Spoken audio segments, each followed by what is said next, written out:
கவிதையும் கற்று வருவதல்ல, அது வரும், தானாக வரும். கோயிலில் எங்கள் ஃபாதர் பஜன்ஸ் பாடுவார்.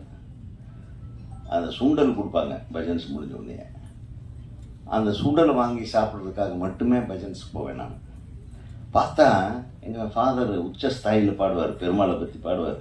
சனிக்கிழமை ஜெய ஜெய விட்டலா பாண்டரஞ்ச விட்டலா அந்த மாதிரி பாட்டெல்லாம் பாடும்போது உணர்ச்சி பிரவாகத்தில் எல்லாரும் அந்த தாளம் தட்டிட்டு பார்க்கும்போது இப்போ இவ்வளவு ரசிகர்களாக எங்கள் அப்பாவுக்கு நான் இந்த மாதிரி ஒரு ஆளாகணும், அப்படி ஒரு ஆசை வந்தது தான் எனக்கு. எங்கள் அப்பந்தான் குரு.